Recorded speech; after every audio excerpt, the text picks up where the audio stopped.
Topik yang berikutnya kita mau belajar mengenai menceritakan Alkitab kepada anak di rumah, ya. Nah, ada pertanyaan untuk kita semua. Mungkin ada yang sudah menikah atau ada yang belum, ya. Oke. Kenapa saya punya screen tidak mau ini dia?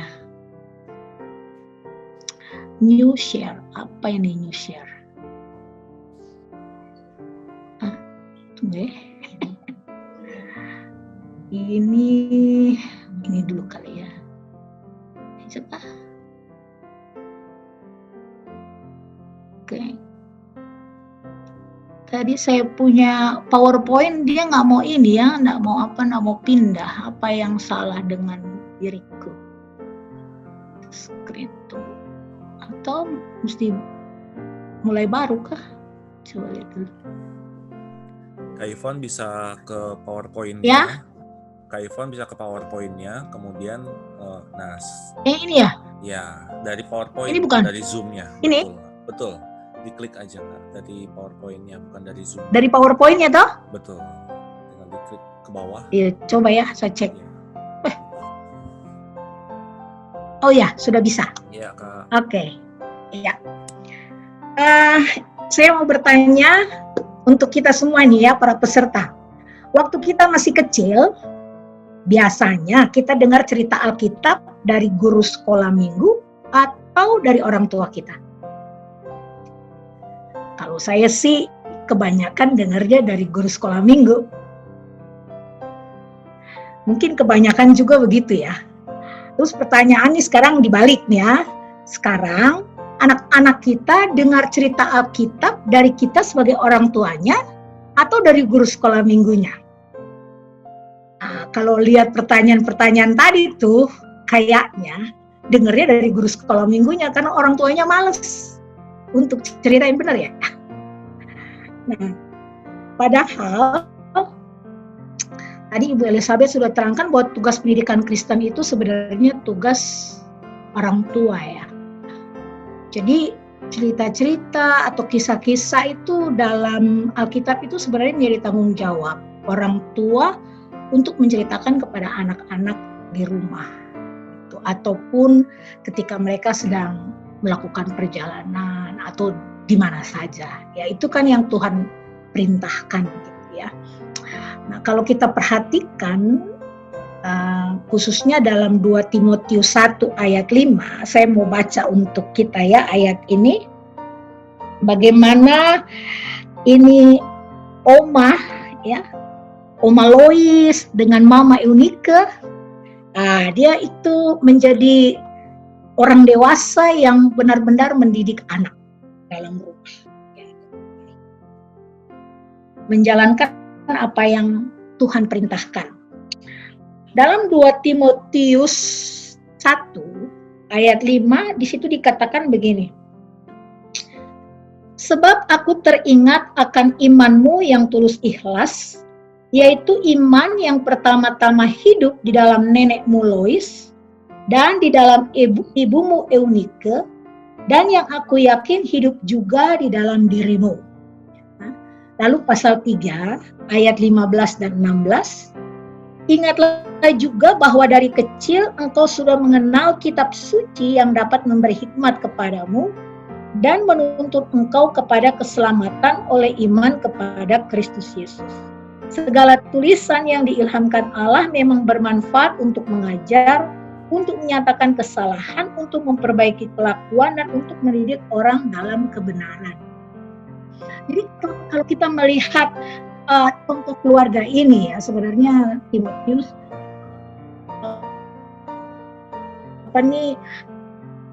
keluarga yang boleh dibilang agak timpang karena ayahnya seorang Yunani gitu ya, yang tidak kenal Tuhan. Tetapi tanggung jawab dari neneknya Lois itu menyampaikan Alkitab kepada mamanya, lalu dari mamanya kepada Timotius itu berjalan dengan baik. Sehingga Timotius itu menjadi seorang pemimpin muda yang sungguh dihargai. Jadi memang kalau kita melihat ke belakang waktu kecil kebanyakan cerita-cerita Alkitab, kisah-kisah Alkitab kita dengar itu kebanyakan dari guru sekolah minggu ya, ketimbang orang tua. Dan juga sekarang itu diulangi lagi, anak-anak kita tidak dengar dari kita, tapi bawa aja di gereja deh, nanti guru-guru yang akan ceritakan, padahal itu kita punya tanggung jawab. Nah, itu sebabnya sebelum kita lanjut, ini perlu dipahami oleh orang tua ya, bagaimana orang tua itu memandang Alkitab, atau bagaimana dia membaca Alkitab, bagaimana dia melihat Alkitab. Ya, ini saya ambil dari satu website dari Mobilizer, evangelis itu ya, dia memberikan beberapa cara pandang orang-orang ya terhadap Alkitab. Ada yang memandang Alkitab itu sebagai buku peraturan. Ya, jadi apa yang boleh, apa yang tidak boleh, gitu ya. Ya, terus ada juga yang memandang Alkitab itu sebagai perlindungan rohani. Jadi kalau saya hafal ayat satu hari, ya satu ayat satu hari ini, berarti saya bisa melawan si jahat ya. Saya bisa menjauhkan diri dari setan, gitu ya. Terus ada juga yang menganggap bahwa Alkitab itu seperti bola kristal, menolong untuk mengetahui rancangan Allah apa sih ke depan untuk saya, masa depan saya gimana, karir saya gimana, jodoh saya gimana, dan lain sebagainya lah. Terus ada juga yang memandang Alkitab itu seperti secangkir kopi rohani gitu ya. Jadi kalau habis minum kopi, bergairah, bersemangat, pokoknya sepanjang hari akan beres deh gitu ya. Jadi kalau saya sudah minum dalam tanda petik ya Alkitab ini, itu hari saya akan dimulai dengan benar gitu ya. Terus ada juga yang menganggap Alkitab itu sebagai dokter keluarga. Saat hati gelisah, saya baca Alkitab untuk menolong hati saya supaya tenang. Jadi pokoknya kalau mood lagi nggak baik, baca Alkitab gitu ya. Masalah numpuk, baca Alkitab gitu ya. Apalagi sekarang masa pandemik, hafalin aja tuh Mazmur 91 begitu ya. Jadi seperti itu gitu ya. Terus ada juga yang memandang Alkitab itu sebagai peta harta karun. Ya, kan di Alkitab banyak janji-janji Tuhan. Ya. Jadi janji-janji Tuhan untuk memberkati saya dengan kesehatan, dengan kemakmuran. Gitu ya. Jadi ini beberapa cara pandang orang terhadap Alkitab ya. Nah, pertanyaannya, apakah ada yang salah dengan cara pandang seperti itu terhadap Alkitab? Tentu saja tidak ya, tidak salah. Karena memang benar sih bahwa Alkitab itu menuntun kita untuk tahu masa depan apa yang Tuhan sudah rancangkan untuk kita gitu ya. Terus bagaimana kita bisa melepaskan diri dari yang jahat, ya pegang firman Tuhan, ada janji harus dipegang begitu ya. Tapi konsekuensinya itu akibatnya kalau kita hanya melihat Alkitab dari sudut pandang yang tadi gitu ya, kita tidak melihat Alkitab itu sebagai suatu kisah yang berkesinambungan ya, suatu kisah yang konsisten, suatu kisah yang memiliki tema atau tujuan. Jadi kalau kita memiliki cara pandang yang seperti tadi, itu kita akan melihat Alkitab sebagai kumpulan yang acak gitu ya, dari kisah-kisah rohani itu. Jadi kita tidak melihat bahwa sesungguhnya ya firman Tuhan itu mulai dari Kejadian sampai kepada Wahyu itu adalah suatu bagian yang utuh, gitu ya, menjadi suatu bagian yang utuh. Nah, jadi sebenarnya kalau kita melihat dalam Alkitab, Alkitab itu sebenarnya bukan banyak berbicara tentang saya, tapi banyak berbicara tentang Tuhan atau tentang Allah ya, dan kerinduan hatinya untuk disembah oleh semua orang di seluruh dunia. Ya itu. Jadi ini cara pandang ini yang pertama kita sebagai orang tua harus miliki ketika kita membaca Alkitab. Gitu ya. Nah, kalau kita lihat tadi sudah saya bilang tadi ya, baik dari Perjanjian Lama dan kitab-kitab dalam Alkitab itu punya tema yang sama. Ya, supaya setiap suku bangsa di muka bumi ini datang menyembah Dia. Jadi kerinduan Allah yang terdalam adalah agar kemuliaannya itu dapat dinikmati oleh semua orang di seluruh dunia. Itu dalam Habakuk 2 ayat 14 saya baca untuk kita. Sebab bumi akan penuh dengan pengetahuan tentang kemuliaan Tuhan seperti air yang menutupi dasar laut.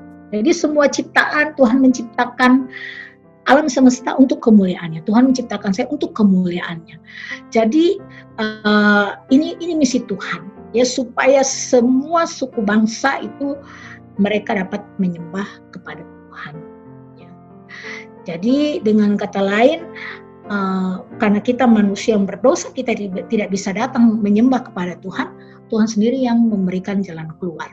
Jadi ada keselamatan yang terus Tuhan rancang mulai dari perjanjian lama sampai pada perjanjian baru. Nah, kisah-kisah dalam Alkitab ini yang akan kita ceritakan kepada anak-anak haruslah menuntun anak untuk datang menyembah Allah. Jadi tadi Ibu Elizabeth kan sudah katakan bahwa tujuan pendidikan Kristen itu adalah supaya anak-anak mereka itu menerima Kristus sebagai Tuhan dan Selamat. Jadi kita membimbing mereka. Dan juga yang berikutnya adalah supaya mereka bisa menjadi dewasa dalam Tuhan. Artinya karakter mereka bertumbuh ke arah Kristus, seperti Kristus gitu ya. Jadi bukan hanya sekadar memberikan pelajaran moral ya, misalnya. Jadi adik-adik apa yang Daud lakukan baik ya, iya baik gitu ya. Jadi bukan hanya soal moral saja gitu ya. Ini yang jahat, ini yang baik, ini yang benar, ini yang nggak benar gitu ya. Tapi harus menuntun anak-anak itu untuk mengenal Tuhan, untuk mengasihi Tuhan, dan untuk melayani Tuhan. Gitu ya. Nah, sekarang kita masuk dalam bagian inti. Jadi kalau kita sudah paham sebagai orang tua, sebagai orang dewasa yang bertanggung jawab untuk menceritakan firman Tuhan tadi, kita hanya tidak memandang Alkitab itu seperti hanya bola kristal, hanya harta karun gitu ya, atau dia hanya seperti secangkir kopi, tapi kita melihatnya sebagai satu rangkaian yang utuh, di mana Allah menginginkan semua suku bangsa untuk datang menyembah Dia, maka kita bisa menyampaikan cerita Alkitab itu seturut dengan apa yang Tuhan inginkan. Nah, yang pertama, bagaimana kita bisa menceritakan Alkitab? Ya, itu yang pertama, itu hubungkan firman Tuhan dengan kegiatan sehari-hari keluarga Anda. Jadi itu selalu ada selalu ada hubungan gitu ya dengan kegiatan aktivitas sehari-hari di rumah. Jadi sebenarnya ketika kita menyampaikan firman Tuhan atau menceritakan tentang Alkitab, itu ada kesempatan yang tidak terbatas untuk mengajarkan kebenaran Allah kepada anak-anak dalam kehidupan mereka sehari-hari. Jadi kita sudah melihat dalam kitab Ulangan pasal 6, itu sebenarnya Allah memerintahkan itu kepada orang tua untuk mengintegrasikan, ya, untuk memasukkan firman-Nya itu ke dalam pikiran, ke dalam perkataan, dan dalam hidup mereka sehari-hari. Jadi itu mulai dari pagi hingga waktu tidur. Jadi kan katanya tadi waktu bangun dan waktu kamu berbaring gitu ya. Jadi sebenarnya kita mesti melihat setiap kesempatan itu ada waktu untuk kita membicarakan firman Tuhan kepada mereka. Misalnya saja, satu kali saya punya keponakan, memang saya tidak punya anak di rumah, tapi saya membesarkan 2 keponakan dari kecil ya, dari mereka umur 4 tahun. Terus saya juga dekat dengan 11 keponakan saya, jadi mereka selalu main di rumah gitu ya. Ini dalam kesempatan kami lagi jalan mau ke toko ya. Jadi dia mau minta beli es krim. Terus dia lihat ada orang yang buang sampah sembarangan. Dia bilang gini, Mama Du percuma ya, aku kalau beli permen aku masukin dalam kantong. Kata Mama Du, harus jaga kebersihan, kita harus memberi kontribusi walaupun kecil, tapi saya sudah setengah mati, orang lain buang sampah sembarangan, jadi percuma aja ya. Dia gitu. Nah, itu kesempatan waktu dia menggunakan seperti itu, saya masuk firman Tuhan. Jadi kalau ada orang yang berbuat tidak baik, banyak orang yang berbuat tidak baik, terus kamu hanya sendirian, kamu ikut yang tidak baik ya. Apa yang firman Tuhan katakan? Saya sampaikan gitu ya, cerita itu. Jadi ada banyak, mungkin waktu mereka lagi sarapan gitu ya. Jadi dalam keadaan-keadaan yang tidak formal sebenarnya. Tadi firman Tuhan bilang kan, Elizabeth sudah singgung, waktu kamu duduk, waktu kamu tidur, waktu kamu berjalan, waktu kamu berbaring gitu ya. Jadi itu dalam kehidupan sehari-hari, perkataan firman Tuhan itu harus bukan hanya sekedarnya, tadi Bu Elizabeth bilang, itu betul-betul menjadi bagian, masuk dalam pikiran mereka, masuk dalam perkataan ya, dan hidup mereka itu ya. Jadi lihat kesempatan untuk membicarakan firman Tuhan. Jadi ada hal yang kita sampaikan. Nah, yang berikutnya, bagaimana kita bisa menceritakan Alkitab? Rencanakan waktu terstruktur. Ya, jadi selain tadi itu menggunakan kesempatan, setiap kesempatan itu bisa menjadi waktu untuk menceritakan firman Tuhan. Kita bisa buat juga waktu yang terstruktur untuk pengajaran Alkitab buat keluarga. Nah, jadi misalnya kalau kita mau pilih waktu, ya, oke, kita mau belajar Alkitab nih pagi ya, sebelum kalian berangkat sekolah. Nah, sekarang kan sekolahnya nggak pergi ya, di rumah, jadi gampang lah aturnya. Terus orang tua juga nggak kerja gitu, ya sudah mudah untuk mengaturnya. Tapi pilih waktu yang cocok untuk semua orang. Terus tetapkan waktu pelajaran Alkitab itu sesuai usia anak ya. Jadi kalau anak-anak kita masih batita atau balita, itu kita juga harus sesuaikan pelajaran Alkitabnya. Lalu kita bisa dorong anak-anak untuk mengambil bagian. Misalnya menyanyikan lagu-lagu hymns atau kor pendek. Kalau ada yang sudah bisa baca Alkitab, dia baca Alkitab begitu ya. Kalau di rumah kami, karena anak-anak sudah besar, dulu mereka sudah SMA, itu kami baca kalau malam itu 1 pasal. Tapi kalau pagi itu baca hanya Max Lucado punya, hanya singkat saja, 5 menit selesai. Tapi biasa pace doanya yang panjang gitu. Jadi anak sudah amin-amin terus. Udah ngeliat gini, aduh sudah mau terlambat gitu ya. Jadi itu kita bisa juga rencanakan waktu terstruktur ya. Terus pilih bagian-bagian Alkitab atau kisah-kisah yang mudah dimengerti anak-anak. Khususnya untuk anak-anak yang usia masih kanak-kanak gitu ya. Itu kan ada bagian yang sukar, tapi kita bisa ceritakan untuk bagian yang misalnya, contoh misalnya gini ya, 10 hukum, masuk pada bagian jangan berzinah. Ini anak kecil gitu ya, umur 4 tahun, apa ya jangan berzinah itu kan sukar untuk dijelaskan. Jadi kalau misalnya kita mungkin dengan cara sederhana bilang, kalau misalnya mama, kamu punya mama kan 1, terus bilang, saya mau tambah mama 1 lagi, bagaimana? Pasti itu anak, enggak, mama ini aja cukup gitu ya. Jadi itu penjelasan yang sederhana, jadi kisah-kisah itu yang mudah dimengerti oleh anak. Lalu kita juga untuk mereka yang sudah mulai agak menanjak remaja gitu ya, itu kita perlu memperlengkapi mereka untuk menghadapi kesulitan. Tadi kan firman Tuhan bilang itu bahwa segala tulisan yang diilhamkan Allah itu memang bermanfaat gitu ya. Jadi apa yang mereka pelajari itu hari ini itu pasti akan bermanfaat untuk kedepannya. Terus juga kita bisa pelajari dan ulas ayat-ayat Alkitab. Kalau mereka sudah cukup besar ya, sudah bisa baca, terus berbagi permintaan doa, dan setelah itu kita bisa memiliki waktu doa. Karena penerapan firman Tuhan itu juga kita bisa berdoa juga untuk orang-orang lain gitu ya.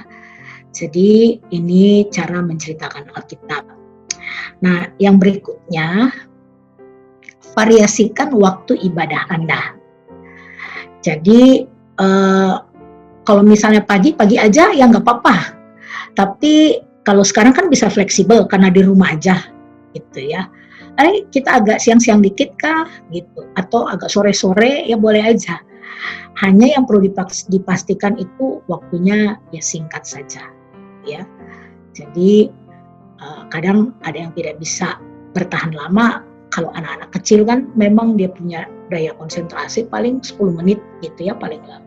Kecuali kalau dia sudah mulai kelas madya itu baru bisa agak lama sedikit lah ya. Jadi variasikan saja waktu ibadah itu, di dalamnya ada pelajaran Alkitab atau ada cerita Alkitab yang dibacakan, yang diulas ya.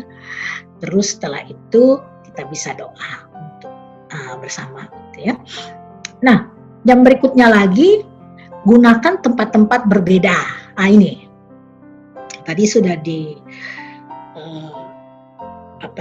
disampaikan tadi ya oleh Ibu Elizabeth. Bisa di mana aja. Kadang anak-anak itu kan mudah bosan ya. Baca Alkitabnya harus duduk rapi di ruangan tamu, lipat tangan, nggak boleh bergerak gitu ya. Nanti ada bagian tips-tips di bawah itu yang untuk anak-anak toddler yang usia 2-3 tahun itu. Nanti saya akan bagikan itu sambil makan juga bisa, kasih suap mereka. Malah waktu mereka mandi lagi main-main juga bisa ceritakan gitu ya. Jadi gunakan tempat-tempat yang berbeda. Kalau dalam ulangan tadi itu dikatakan ada 4 tempat ya, seperti di tangan ya, terus di dahi, di tiang pintu rumah, terus tiang pintu gerbang ya. Itu sebenarnya simbol-simbol untuk membantu kita mengingat apa yang Tuhan sudah instruksikan. Dan ketika kita mengajarkannya kepada anak-anak, itu juga membantu anak-anak bisa mengingat apa yang Tuhan instruksikan itu melalui orang tua mereka, gitu ya. Jadi ada pengulangan di dalamnya. Kalau orang Israel sih memang secara letterlek, benar-benar kalau dibilang taruh firman itu, ikat dia di tangan, betul-betul diikat memang gitu. Ayat-ayat itu gitu diikat di tangan, taruh di dahi gitu ya, kayak bandana gitu. Tapi sebenarnya itu kan secara simbol bahwa tangan ini yang sering digunakan untuk melakukan sesuatu. Jadi dengan rajin lah begitu ya. Terus dahi, dari komentar yang saya baca sebenarnya itu kata dahi itu sebenarnya bukan di dahi di sini, ini antara mata ini, itu berarti soal sudut pandang ya. Jadi bagaimana kita memandang itu firman Tuhan itu. Terus tiang pintu rumah. Nah, tiang pintu rumah ya biasalah kalau orang Kristen itu kan pasti punya simbol-simbol.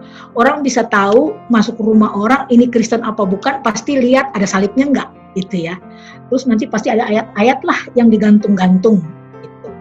Sebenarnya itu menjadi hal yang cukup penting loh kalau ada simbol-simbol itu, karena setiap masuk anak lihat salib, kita jelaskan tentang salib itu apa, yang kecil-kecil teristimewa.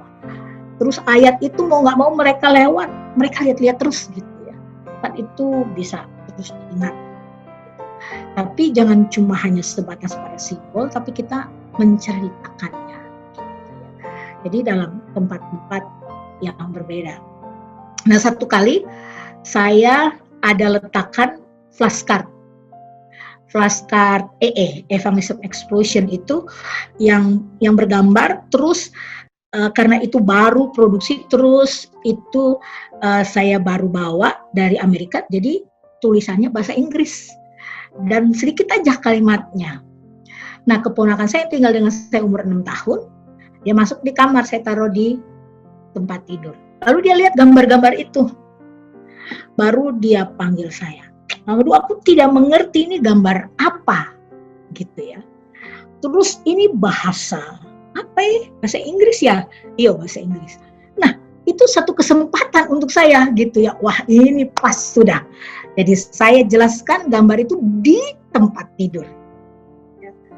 Ceritakan tentang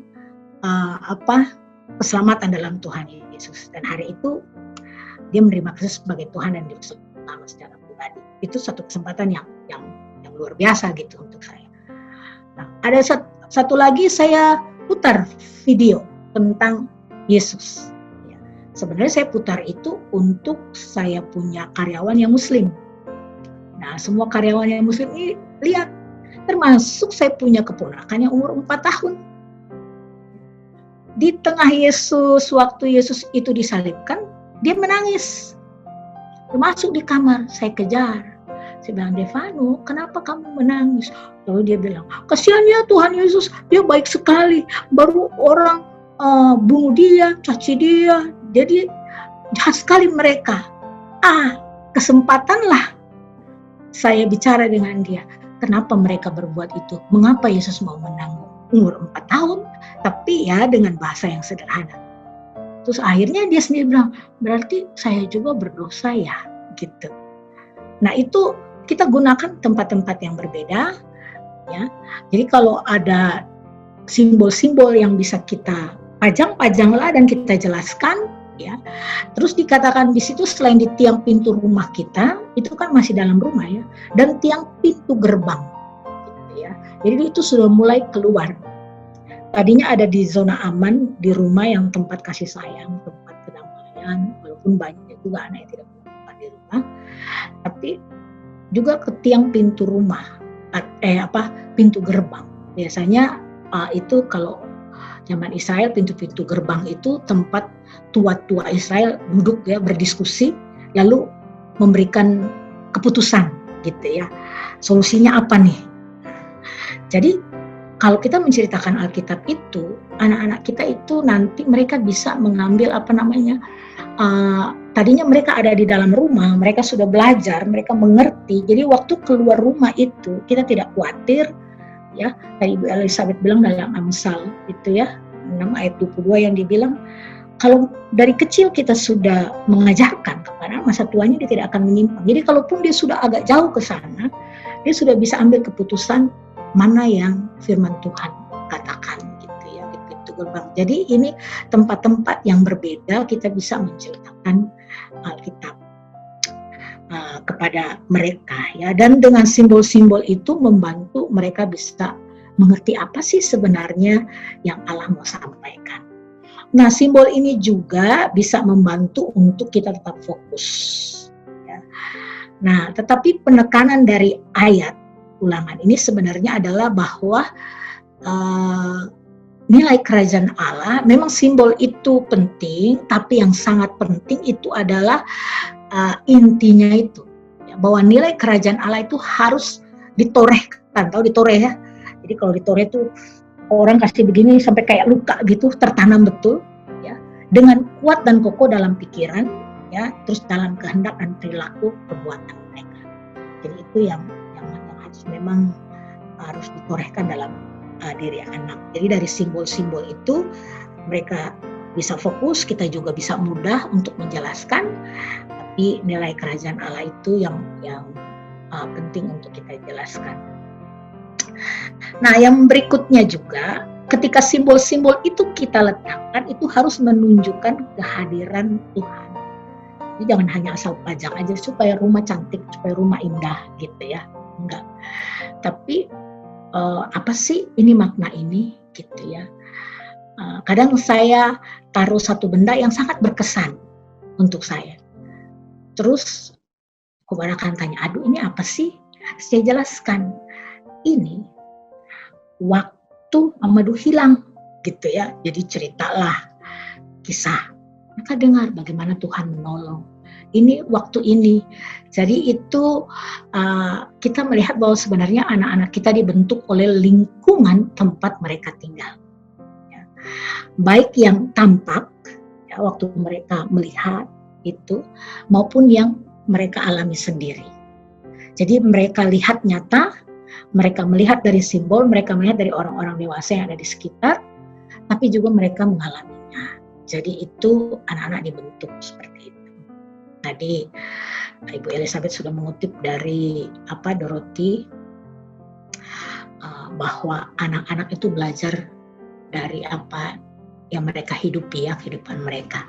Nah, yang berikutnya cara menceritakan Alkitab itu dengan menggunakan panca indera.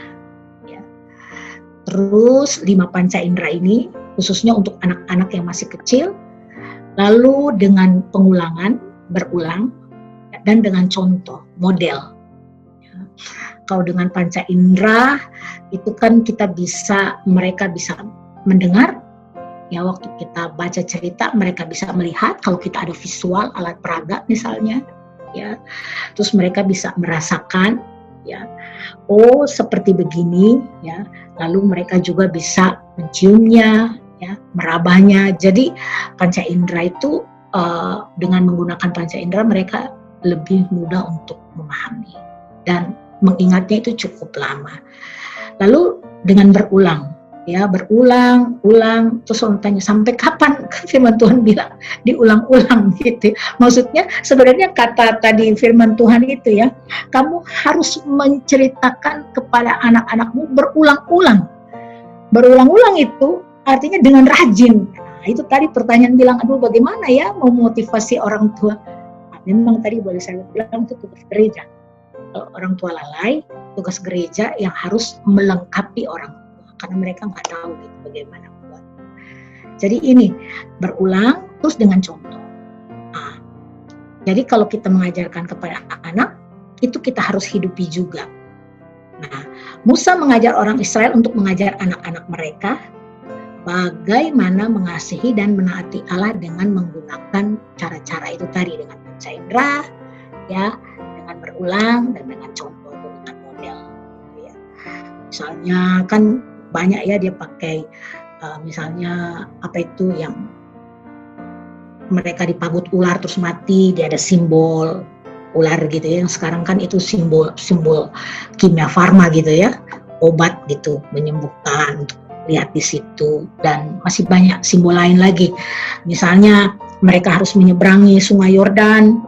Tiap suku itu ada batunya, satu-satu ada 12, dan itu diceritakan ada prasasti, simbol-simbol itu menceritakan perbuatan-perbuatan Allah yang besar yang memang harus disembah gitu ya. Jadi itu beberapa cara anak belajar ya dengan menggunakan panca indera dan berulang. Apalagi anak-anak kecil, mereka kalau diulang-ulang itu walaupun lagunya panjang mereka mudah untuk mengingat. Ya. Jadi kalau anak juga nonton televisi ulang-ulang, itu yang baik mereka serap, yang buruk juga mereka serap, gitu ya. Jadi ini kita sebagai orang tua harus ajar terus ulang-ulang supaya mereka bisa menyerap Alkitab itu dengan baik, gitu ya. Nah, yang berikutnya juga sebagai simbol kita bisa melakukan ritual keluarga, ya. Seperti altar keluarga. Setiap pagi atau malam, terus kita melakukan misalnya merayakan Paskah, ya. Ini bukan cuma di gereja gitu, Paskahnya dibuat juga di rumah, gitu ya. Terus perayaan Natal di rumah, terus ada hari-hari ritual Kristen lainnya, gitu ya. Nah, ini bisa menolong anak-anak untuk memahami firman Tuhan dan mereka bisa bertumbuh dalam iman. Saya punya keponakan sekarang semua sudah besar, nggak ada lagi yang kecil. Ada yang kecil sudah SMP lah, sudah kelas 2 ya. Tapi yang besar-besar ini sudah ada yang kuliah, sudah ada yang kerja. Terus saya tanya mereka satu kali kumpul, bukan saya yang tanya, mereka justru yang bilang gini, Mama Du kapan kita main lagi? Terus saya bilang, main apa? Itu loh, cari telur Paskah. Gede mereka mau cari telur Paskah. Kita kumpul lagi dong, cari telur Paskah. Jadi saya beli telur plastik, masukkan coklat gitu dalam, kadang ada uang gitu ya. Terus mereka senang ritual itu gitu dalam keluarga dibuat. Kadang Natal itu pada kaos kaki tertulis nama mereka masing-masing, saya sudah tulis, terus saya kasih hadiah-hadiah. Ya, tapi saya nggak ceritakan sinterklas sih gitu ya. Jadi tentang kebaikan Tuhan. Jadi itu ritual-ritual itu juga cukup penting, tapi bukan jangan nanti seperti bangsa Israel ya, muridmu tuh tidak cuci tangan gitu ya, jadi ritualnya aja intinya enggak gitu ya, tapi ini yang harus kita juga. Nah, ketika orang tua dengan rajin mengajar anak-anak mereka untuk mengasihi Tuhan dan menaati firman-Nya, maka anak-anak dapat melampaui orang tua mereka. Misalnya boleh dikatakanlah, misalnya imannya orang tua misalnya setengah gelas misalnya, itu anak-anak bisa sampai 1 gelas gitu loh. Jadi melampaui ya. Kalau memang orang tua dengan rajin mengajar anak mereka untuk mengasihi Tuhan dan menaati firman-Nya, maka anak-anak dapat melampaui orang tua mereka karena mereka berdiri di atas fondasi yang kokoh. Mereka memiliki keyakinan, mereka memiliki harapan, imajinasi, kreativitas, antusiasme, dan energi yang tak terbatas. Itu ada dalam diri anak. Nah, pertumbuhan mereka ini merupakan buah dari investasi orang tua mereka. Ya. Jadi, kalau orang tua mau memetik hasil, investasilah. Itu tadi, jangan malas-malas ya, harus rajin-rajin.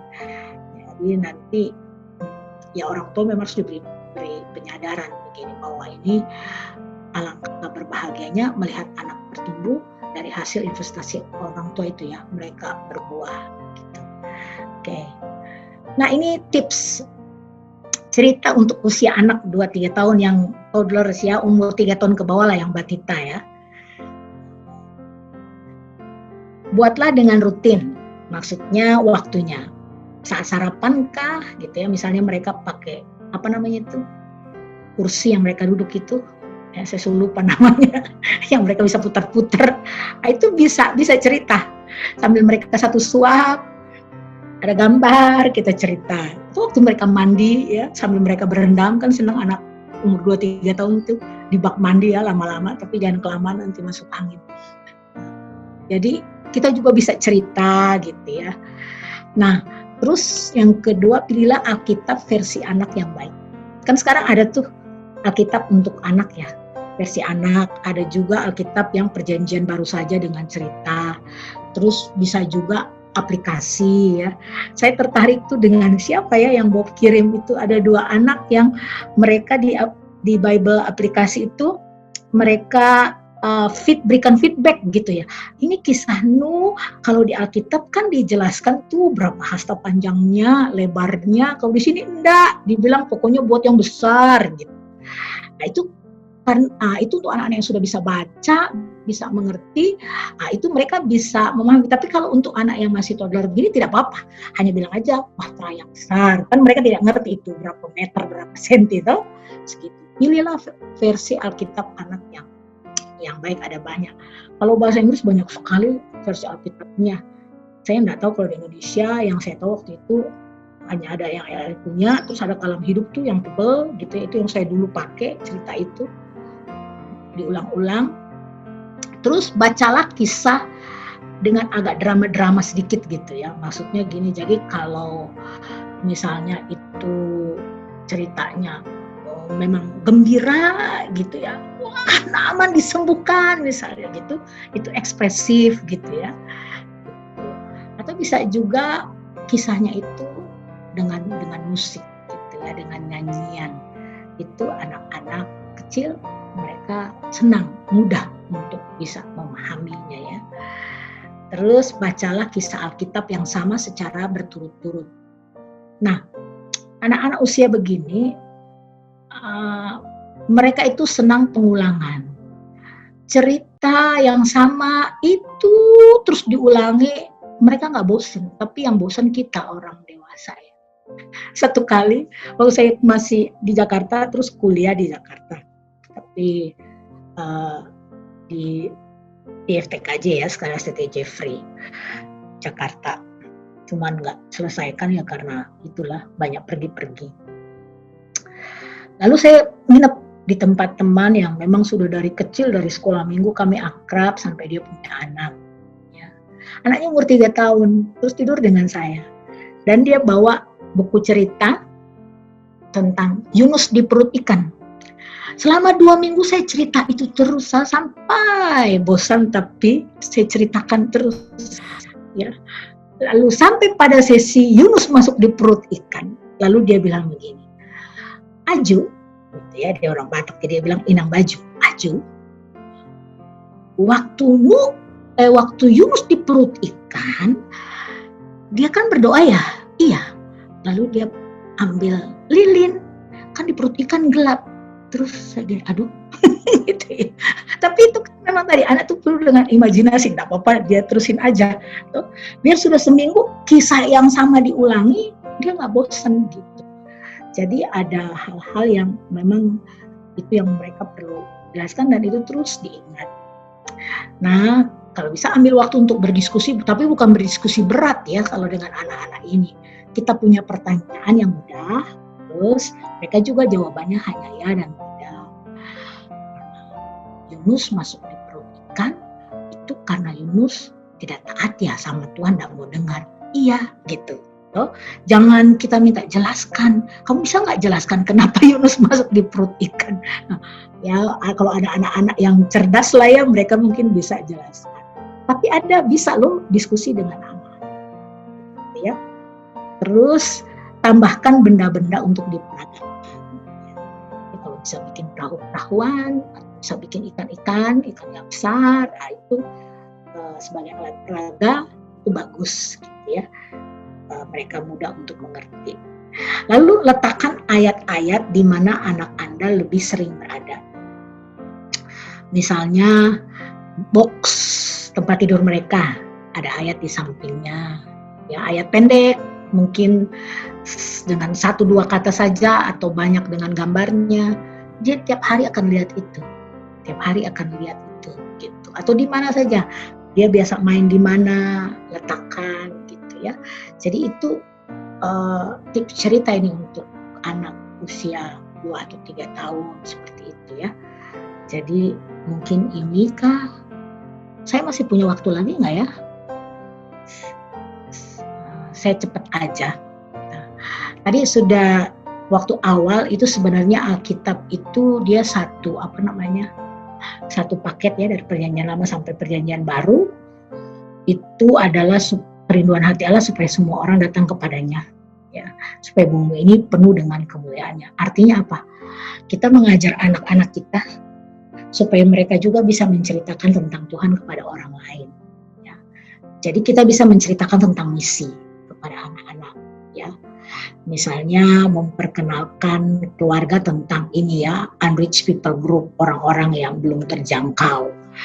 Itu bisa dengan alat peraga, ini ya begini. Jadi ada tribal, ada suku, ada Hindu, ada unreligious yang tidak punya agama, ada yang Muslim, ada yang Buddhis ya. Jadi itu kita bisa ajarkan kepada mereka tentang mereka ini perlu dijangkau gitu ya.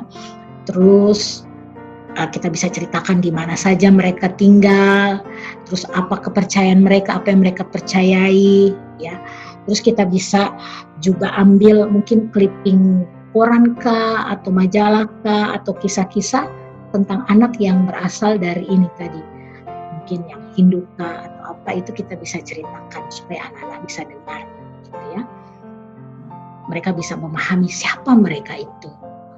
Apalagi sekarang di tengah isu rasis ya, itu penting gitu bahwa mereka pun yang tidak sama dengan kita harus mendapatkan ini ya, keselamatan itu ya. Terus kita bisa mengajak anak-anak kita untuk mengadopsi salah satu unreached people group tadi ya, mengadopsi. Itu dengan singkatan dari ini ya, di ICL itu discover ya. Ada ayat-ayat Alkitab tentang misi, kita pelajari, terus dengan cara menarik kita buatlah ya. Untuk anak-anak kita misalnya kita sudah tulis-tulis ayat, masing-masing kita bagi ke anak-anak. Misalnya kalau mereka sudah bisa baca. Tapi kalau yang belum baca, kita kasih gambar aja gitu ya.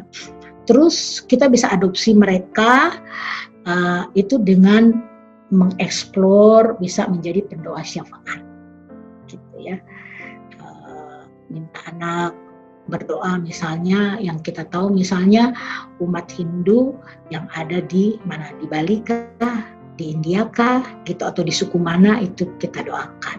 Terus ada connect, ada hubungannya, misalnya mendengar kisah seorang anak ya. Kalau ada videonya kita bisa putar ya.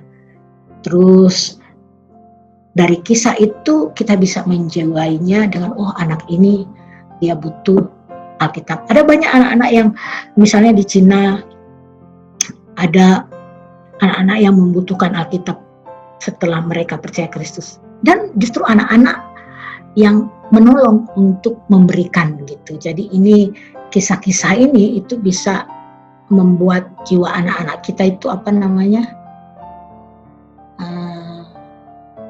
pada tulisan itu ya. Lalu memperkenalkan Kristus kepada orang lain di sekolah, ya, atau di dekat rumah. Jadi ini kita bisa menceritakan misi. Jadi itu bagian lain lagi ya. Saya rasa mungkin sampai di sini saja, dan saya mau kutip dari 2 Timotius 3 ayat 10. Ini kerinduan kita kalau kita sudah mengajar kepada anak kita, atau kita sebagai orang dewasa mengajar kepada anak-anak yang lain. Ya, itu dikatakan, tetapi engkau telah mengikuti ajaranku, cara hidupku, pendirianku, imanku, kesabaranku, kasihku, dan ketekunanku. Ya, jadi ini yang menjadi kita punya sasaran ya, supaya anak-anak kita bisa mengikuti apa yang kita ajarkan. Mereka melihat model cara hidup kita, mereka lihat keyakinan kita, iman kita. Ya, dan itu yang kita mau lihat. Jadi dari cerita-cerita Alkitab, kisah-kisah Alkitab, dari pelajaran-pelajaran Alkitab yang kita sampaikan, itu akan menolong mereka untuk semakin mengenal Tuhan, akan menolong mereka untuk semakin mengasihi Tuhan, dan akan menolong mereka juga untuk bisa melayani Tuhan. Oke, Tuhan memberkati. Shalom.